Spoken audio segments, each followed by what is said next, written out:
दृष्टि से लिखा? मनुष्य की दृष्टि से। जब समकालीन होते तो आपने देखा है लोग समझ नहीं पाते कि भगवान आ गए हैं। मेरे ख्याल से 1% लोग समझ पाते हैं कि भगवान आ गए हैं। वो उनको मनुष्य ही देखते हैं। समझ में आ रही है बात? मेरी आवाज आ रही है? हाँ। तो भगवान श्री कृष्ण तो बोलते ही हैं गीता जी में ना, यो मामेव मूढ़ंति, मुझे मनुष्य ही समझते हैं ये मूढ़ लोग। तो उन्होंने उनको मनुष्य रूप में ही लिखा और वो त्रेता युग की बात है। और अब हम आते हैं सीधे कलयुग में। गोस्वामी तुलसीदास जी ने कलयुग में लिखी रामचरितमानस। और इसमें क्या लिखा? इसमें भगवान राम बना दिया। राजा राम से भगवान राम बन गए कलयुग की तुलसी रामायण में। तो जो भाव प्रधान है वो तुलसी रामायण है, तुलसीदास जी की रामचरितमानस है, जहाँ भाव है भक्ति का। यदि इतिहास जानना है कि कैसा घटा, इति मतलब इतिहास, ऐसा हुआ, ऐसा घटित हुआ, तो वाल्मीकि रामायण आ जाती है इतिहास पर। ये घटना हुई, इस तरीके से हुआ, तो उसमें बड़ा इलेबोरेट तरीके से फैक्ट्स हैं। तो एक साइंटिफिक माइंड उधर पे ज्यादा जाएगा। और यहाँ पे तुलसी जी ने, गोस्वामी तुलसीदास जी ने पूरा भाव भक्ति का ही रखा है। हर जगह जो शुरुआत की, पैरों में वंदन करते हुए उसकी शुरुआत की, जैसा कल हमने देखा। और मूल प्रश्न क्या रहा इस कथा का? मूल प्रश्न है कि भगवान राम मनुष्य हैं, मतलब राम मनुष्य हैं कि भगवान राम हैं? और इसी पर कथा बुन रही है। कल जैसे हमने बात की थी, पार्वती जी ने भी शिव जी को यही पूछा, याज्ञवल्क्य जी और भरद्वाज जी के बीच में भी यही संवाद हुआ जब भरद्वाज जी ने पूछा। और उन्होंने तो थोड़ा व्यंग्यात्मक तरीके से पूछा, अरे वो जो रो रहे हैं वो है भगवान राम?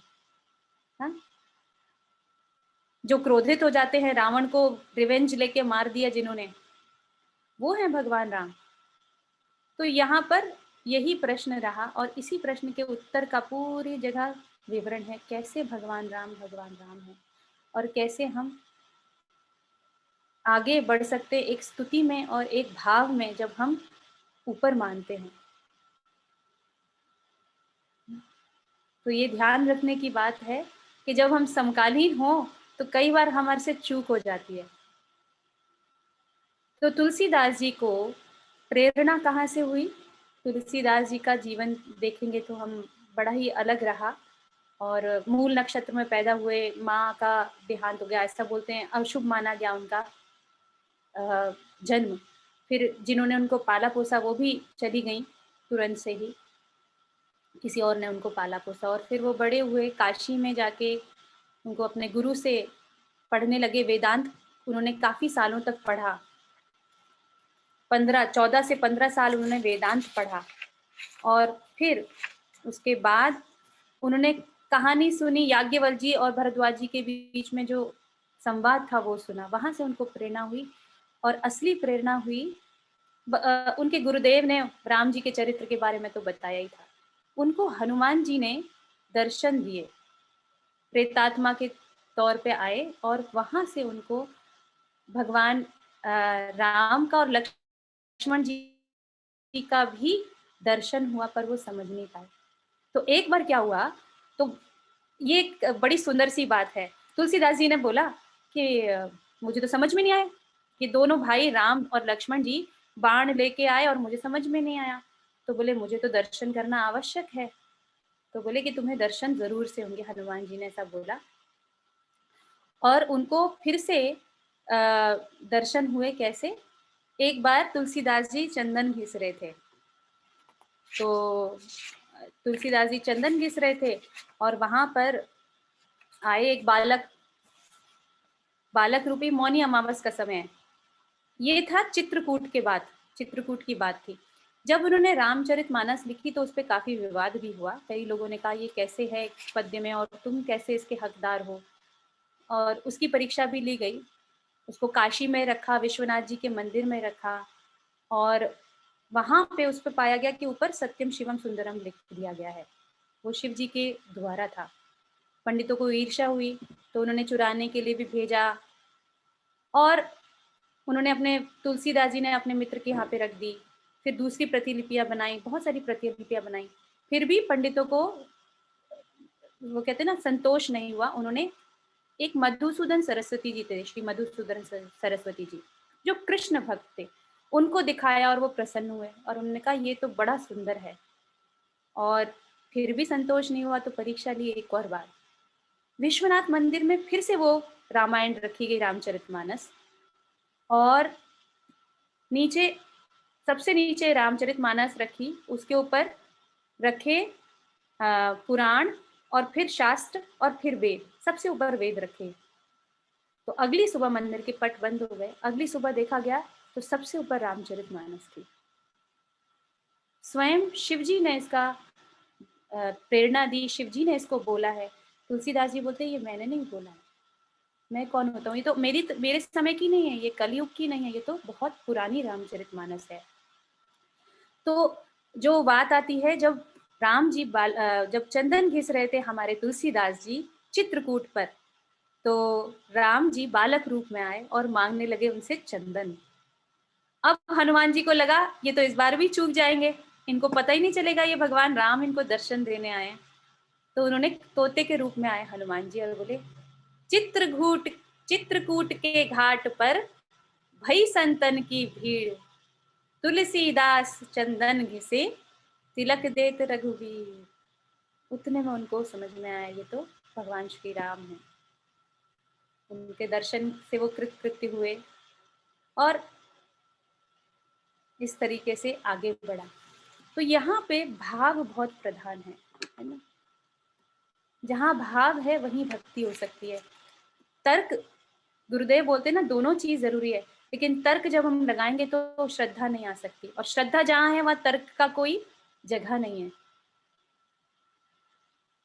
तो इसी तरीके से तुलसी रामायण का हुआ, और भाव भक्ति से पूर्ण हर जगह तुलसी रामायण है। तो कल जब हमने बात करी थी, जन्म हो गया भगवान श्री राम का, शत्रुघ्न, भरत जी और लक्ष्मण जी, उनका भी जन्म हुआ, नामकरण हुआ। और ऐसा बोलते हैं कि राम जी, जो विष्णु भगवान हैं, वो राम जी के रूप में आए, जो शेषनाग जी हैं वो लक्ष्मण का अवतार लेके आए, और चक्र और शंख, जो शंख थे भगवान विष्णु जी के, वो बने भरत जी, और जो चक्र है वो बने शत्रुघ्न जी। तो आप देखिए शंख का क्या महत्व है। शंख मतलब जो पूरे वातावरण को एक पॉजिटिविटी में लेके आ जाए। अभी गुरुदेव बोल रहे थे ना, पॉजिटिव वाइब्रेशंस की बहुत जरूरत है। और भरत जी का जो चरित्र है वो संत के समान ही है। हम जब आगे देखेंगे जो उनका त्याग रहा, जो उनका प्रेम रहा, वो संतों का जैसा ही रहा। तो संत कहलाए भरत जी, और संत क्या करते हैं, अपनी गूंज चारों ओर फैला देते हैं, अपनी पॉजिटिव वाइब्रेशंस चारों ओर फैला देते हैं। और जो चक्र हुए वो हुए शत्रुघ्न जी। चक्र क्या करता है, काट देता है, शत्रुओं को नाश कर देना। और हमें तो पता है चक्र का और क्या मतलब है, सुदर्शन चक्र का। तो शत्रु क्या है, शत्रु कोई बाहर शरीर लेकर हमें परेशान कर रहे हैं वो शत्रु नहीं है, हमारे मन में जो बैठे हुए हैं ना, वही शत्रु हैं। और चक्र ही उसको संहार करता है, चक्र ही उसको काटता है। और यहाँ पे चक्र क्या है हमारे लिए, अभी गुरुजी ने बोला थोड़ी देर पहले,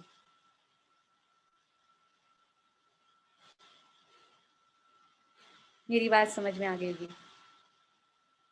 तो ये सांसों की प्रक्रिया जो मन को सेंटर में लेके आती है, साथ में लेके आती है, तो सुदर्शन क्रिया जो मन को पॉजिटिविटी में, प्रेजेंट मोमेंट में लाती है, और हमारे विचारों के जो चक्र हमारे अंदर जो चलते हैं उसको काट देती है, विचारों का जो रील है वो चलती है उसको काट देती है। इधर जानकी जी माया के रूप में भी वहां पर इनका जन्म हुआ, और जानकी जी का भी जन्म वहां पर हुआ। तो राम कथा में ना भक्ति प्रधान है, जैसे मैं बार बार बोल रही हूँ, श्रृंगार बहुत है नहीं। और बहुत सारी कथाओं में श्रृंगार होता है, राम कथा बड़ी सहज है, बहुत सिंपल है। पर यही है कि जैसे ही हम राम राम राम राम राम राम करने लगते हैं तो कुछ घटित होता है। तो इधर एक सुंदर सी बाल लीला है श्री राम जी की। एक बार क्या हुआ, माता कौशल्या जी, उन्होंने स्नान कराया, हमारे श्री राम जी को बालक रूप में थे, स्नान कराया और उनको पालने में सुला के वो चली गई, अपना पूजा की, पाठ किया और नैवेद्य चढ़ा दिया, प्रसाद चढ़ा दिया भगवान जी को, जो उनके पूजा के मंदिर में जो भगवान थे उनको। और इतने में वो अपनी रसोई में चली गई कुछ कुछ करने के लिए। इतने में वो जब रसोई से बाहर आती हैं, पूजा घर में जाती हैं, तो देखती हैं कि बालक जो है, भगवान श्री राम जी बालक रूप में वहां नैवेद्य खा रहे हैं। उनको चिंता हुई, वो देखने गई दूसरे कमरे में जहां वो सो रहे थे, और वहां पर देखा तो वो वहां पे भी सो रहे हैं, वहां बैठे हुए सो रहे हैं। फिर से वो पूजा घर में गई, उनको संशय हुआ, उनको समझ नहीं आया, फिर से वो गई पूजा घर में, तो वहां नैवेद्य खा रहे हैं। अब उनको समझ ही नहीं आया ये क्या हुआ, बार बार देख रही हैं और हतप्रभ, ये कहाँ दो दो बालक कहाँ से आ गए, यहाँ पर भी और यहाँ पर भी, कहीं मेरा भ्रम तो नहीं है। तो अब उनको चक्कर आने लग गए, उनका हृदय कांपने लग गया। तो श्री राम जी ने बात समझ ली, मुस्कुराए, और इतने में उन्होंने अपना अखंड रूप दिखाया माता को, जिस रूप में अनेकों ब्रह्मांड, अनेकों युग, अलग अलग ब्रह्मा विष्णु महेश, पूरी सृष्टि, अलग अलग अलग अलग करोड़ों अखंड, और उसको देख के तो समझ ही नहीं आया माता को। देख रावा मात ही निज अद्भुत रूप अखंड, राम राम रोम रोम प्रति लागे, कोटि कोटि ब्रह्मांड। तो कोटि कोटि ब्रह्मांड देखे, उनको ये लगा मेरे घर में कैसे ये बालक आया, ये बालक कौन है। वो फूल के मनु और स्वरूपा के रूप में और अदिति और कश्यप के रूप में भगवान श्री राम को, भगवान श्री विष्णु जी को पुत्र के रूप में मांगा था। उस समय उनको याद नहीं था, वो भयभीत हुई और फिर हाथ जोड़ नवाने लगी सिर। तो माता को भयभीत देकर श्री राम जी फिर से बालक बन गए। तो माता ने कहा मुझे पुत्र ही रूप में आप चाहिए, वो वात्सल्य। और ऐसा बोलते हैं, उसके बाद उनको स्मरण भी नहीं रहा, माँ की याद में से ये घटना हटा दी। तो कितनी बार हमें महसूस होता है अखंडता का, हमें महसूस होता है एकता का, पर हम कभी कभी उस चीज़ को भूल जाते हैं, वो स्वरूप को भूल जाते हैं, अपनी ज़िंदगी में दौड़ भाग में लगते हैं और भगवान का जो रूप हमने कभी महसूस किया उसको भूल जाते हैं। और वही माता यशोदा, माता कौशल्या के साथ हुआ। और एक और प्रसंग है बालक उसका, काक भुसुंडी जी, जब कथा उत्तरकांड में इसका उल्लेख है, काक भुसुंडी जी, उनको लगा कि मुझे भगवान राम जी के दर्शन करने हैं। तो जब वो पहुंचे तो भगवान श्री राम जी बालक रूप में थे और पुआ खा रहे थे। पुआ होता है वो जो आटे के अंदर मीठा डाल के और फिर उसको पतला बना के उसको घी में तलते हैं, और उसकी पूरी जैसे होते हैं, पतले पतले से मीठे होते हैं। वो खा रहे थे उसको, और बड़े ही शौक से खा रहे हैं, बड़े ही मन से खा रहे हैं भगवान श्री राम जी। इतने में वो काक भुसुंडी जी, यानी कि कौआ थे, वो कौआ के रूप में थे, वो आए और वो देखने लगे उनको। तो बालक कैसे होते ना, दिया उन्होंने और फिर पीछे खींच लिया हाथ, फिर से दिया और फिर से पीछे खींच लिया हाथ, ऐसे 2-3 बार किया। तो अब तो काकभूसुंडी जी को बड़ा ही रोष आया, बोले कि ये कैसे भगवान है, भगवान तो इतने दयालु होते हैं, ये इनको एक गस्सा नहीं दिया जा रहा मुझे। तो वो थोड़ा बुरा मान गए और उड़ के थोड़ा दूर चले गए। तो भगवान श्री राम ने बालक के रूप में ही अपनी भुजा पसारनी, भुजा फैलानी शुरू की, अपना हाथ फैलाना शुरू किया उनको पकड़ने के लिए। तो उतने में वो और ऊपर भागे। तब मैं भागी चले उर गारी, राम गहन कहे भुजा पसारी। और वो वो उड़ गए, इतनी भुजा पसारते चले गए, फैलाई फैलाई फैलाई, और वो पूरे ब्रह्मांड। इतने में फिर उन्होंने उसको पकड़ के अपने मुंह में डाल दिया। और पेट में काकभुसुंडी जी देखते हैं अनेकों ब्रह्मांड, वही अखंड रूप विश्व रूप देखा उन्होंने, अनेकों ब्रह्मांड, अनेकों ब्रह्मा विष्णु महेश, सब लोग, सब अलग युग हैं, और राम जी वहां पे एक ही तरह से सब जगह व्याप्त हैं। तब उनको उनके रूप का समझ में आया।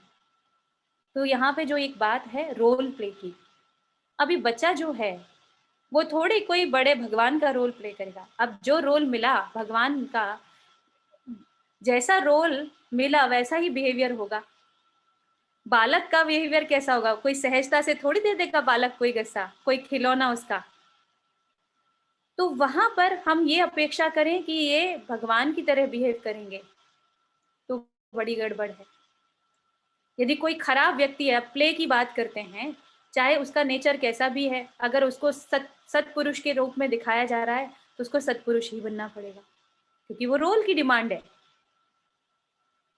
समझ में आ रही बात? और कोई सत्पुरुष है, अगर उसका रोल है उसको नेगेटिविटी दिखानी है तो वो नेगेटिविटी ही दिखाएगा। तो हम भी अपने जीवन में यही देख सकते हैं, जो चीज घट रही है हमारे आसपास लोगों के साथ में, लोग जैसे मिल रहे हैं, हम वो रोल प्ले कर रहे हैं।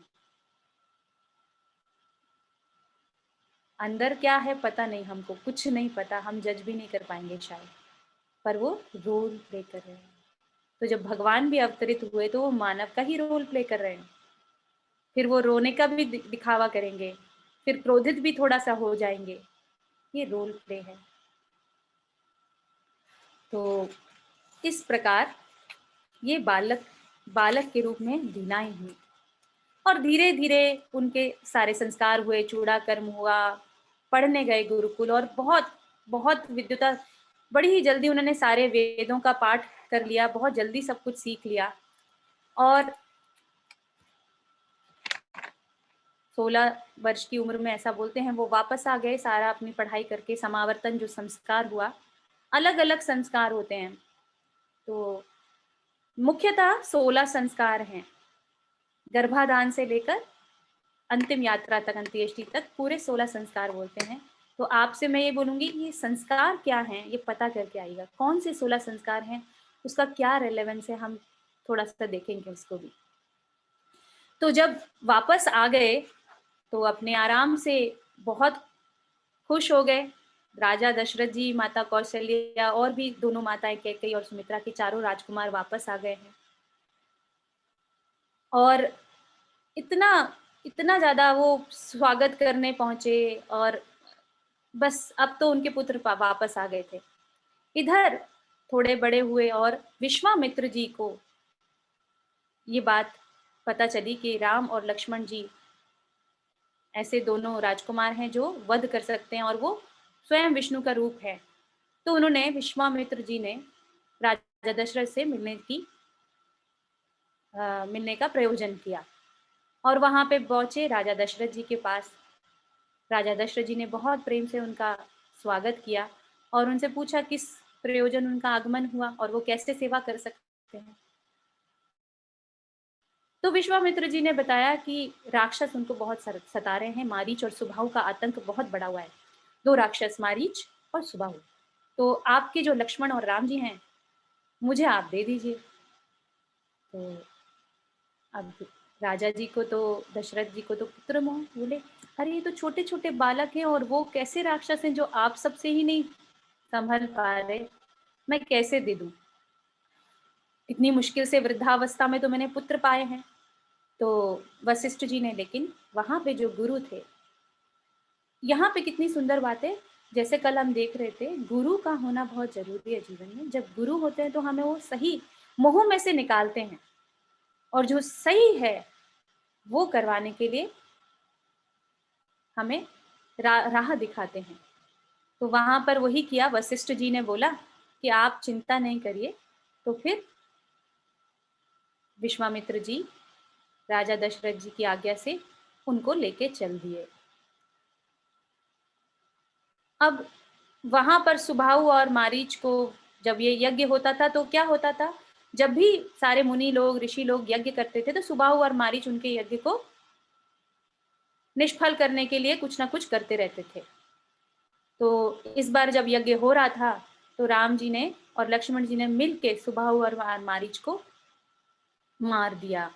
उससे पहले विश्वामित्र जी ने ये जरूर उनको विद्या दी कि आपको भूख और प्यास ना लगे और आपकी ऊर्जा रहे, जिससे कि हम ये काम कर पाए। सुबाहु और मारीच का वध हुआ और ताड़का का भी वध हो गया। तो आज का समय तो हमारे पास कम है, कल हम विवाह के प्रसंग को लेंगे। तो यहाँ पर हमने मारीच और सुबाहु और ताड़का का वध हो गया। अब आएगा अगले दिन, कल के दिन अहल्या प्रसंग। यस, तो अहल्या क्या है वो हम देखेंगे। फिर राम और सीता का विवाह, भरत जी का, उसके आगे का सारा हम देखने लगेंगे धीरे धीरे कि क्या इसका अर्थ है हमारे जीवन में। मंगल भवन अमंगल हारी, द्रवहु सुदशरथ अजिर बिहारी। राम सिया राम जय जय राम। राम सिया राम जय जय राम। दीन दयाल विरद संहारी, हरहु नाथ मन संकट भारी। राम सिया राम जय जय राम। राम सिया राम जय जय राम। राम सिया राम जय जय राम। राम सिया राम जय जय राम। आंखें बंद कर लेते हैं।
धीरे धीरे जब भी मन हो आंखें खोल सकते हैं।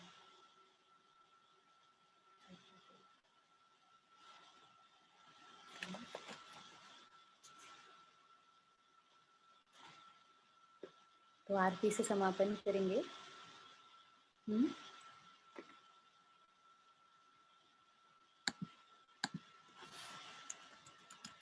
तो आप सब लोग तैयार कर लीजिए आरती।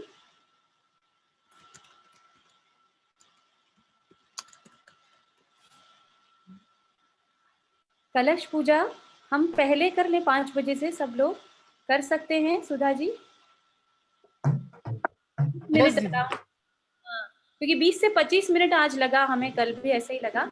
तो अगर हम करेंगे, जिससे आज हमारा समय कम रहा और बोनस रहा हमारे लिए, तो हम कलश पूजा पहले करें सब लोगों से मैं पूछना चाह रही हूँ, जो जो लोग, क्योंकि हर कोई लोग कलश पूजा कर भी नहीं रहे ना, तो हम 4:45 बजे कलश पूजा शुरू कर देंगे, है ना सुधा जी, सही है? जी जी दीदी। तो 4:45 बजे कलश पूजा करेंगे।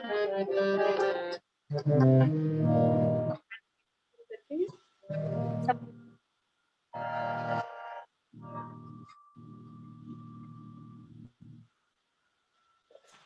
हाँ जी। आरती श्री रामायण जी की, कीरत कलित ललित से पिय के। आरती श्री रामायण जी की, कीरत कलित ललित से पिय की। गावत ब्रह्मादिक मुनि नारद, बाल्मीक विज्ञान विशारद। सुख सनकादि शेष और सारद, बरन पवन सुत कीरत जी की। आरती श्री रामायण जी की। गावत वेद पुराण अष्टदश, छहों शास्त्र सब ग्रंथन को रस। मुनि जन धन संतन को सर्वस, सारवंश सम्मत सब की।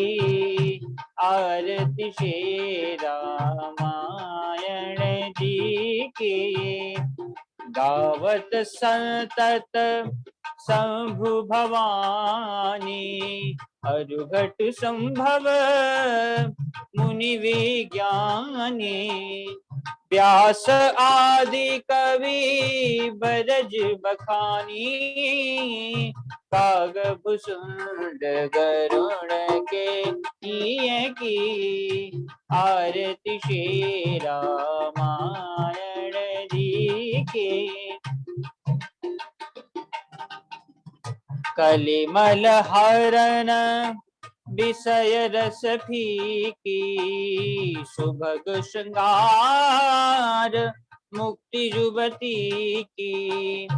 दलन रोग भव मूरवमी की, तात मात सब विध तुलसी की।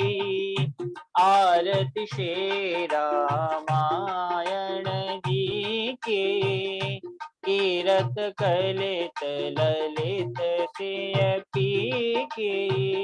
आरती श्री रामायण जी की।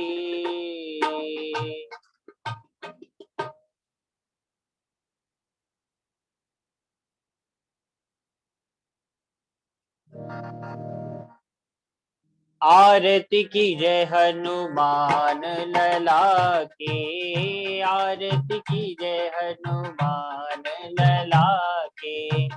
दुष्ट दलन रघुनाथ कला की। दुष्ट दलन रघुनाथ कला की।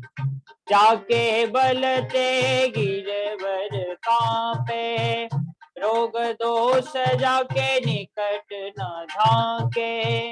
अंजनी पुत्र महाबल दाई, संतन के प्रभु सदा सहाय। आरती की जय हनुमान लला की। आरती की जय हनुमान लला की। जय बीरा रघुनाथ पठाए, लंका जारि सिया सुदिलाए। लंका कोटि समुद्र सिपाही, जातु पवन सुत बार न लाए। आरती की जय हनुमान लला की। दुष्ट दलन रघुनाथ कला की। लंका जारी असुर संहारे, सिया राम जी के काज सवारे, लक्ष्मण मूरछित परे सकारे, आन सजीवन प्राण उबारे, आरती की जय हनुमान लला की, आरती की जय हनुमान लला की, बैठी पताल तोरे जमकारे, अहिरावण की भुजा उखारे, पाए भुजा असुर दल मारे, दहिने भुजा संत जन तारे, आरती की जय हनुमान लला की, आरती की जय हनुमान लला की, सुर नर मुनि आरती उतारे, जय जय जय हनुमान उचारे, कंचन थार कपूर लो छाई, आरती करत अंजना माई, आरती की जय हनुमान लला की, आरती की जय हनुमान लला की, जो हनुमान जी की आरती गावे, बस बैकुंठ परम पद पावे, लंक विध्वंस किए रघुराई, तुलसीदास स्वामी की रति गाई, आरती की जय हनुमान लला की, दुष्ट दलन रघुनाथ कला की, आरती की जय हनुमान लला की, दुष्ट दलन रघुनाथ कला की।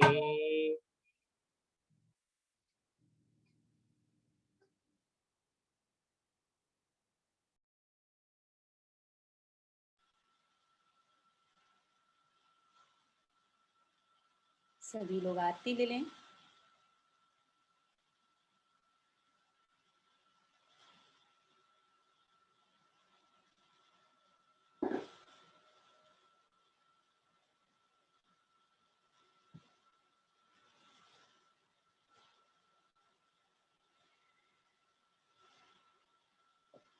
बोलो भाई श्री रामचंद्र जी की जय, उमापति महादेव जी की जय, पवन सुत हनुमान जी की जय। बोलो भाई सब संतन की जय, बोलो भाई सब भक्तन की जय, भक्त और भगवान की जय, आज के आनंद की जय।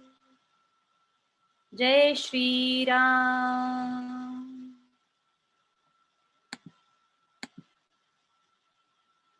ये राम को अपने अंदर में बसाते हैं और आज भी हम लिखेंगे, राम नाम लिखेंगे। Let's do this. बड़ा अजीब सा लग सकता है जो लेफ्ट ब्रेन हो उनको कि व्हाट इज दिस, ये नाम लिखने को क्यों बोल रहे हैं। Let the name do the magic. इतना नाम बोल रहे हैं, जय श्री राम जय श्री राम, राम राम, उसको ही अपना चमत्कार और उसकी महिमा हम बोलेंगे कम, महसूस ज्यादा करेंगे। यस। और आज ऐसे ही सोएंगे कि राम का रक्षा, भगवान श्री राम की रक्षा का कवच हमारे साथ में है। यस। तो हम सीता जी और राम जी के बीच में हैं, बिल्कुल आराम से। ठीक, मिलते हैं कल। जय गुरुदेव, जय श्री राम।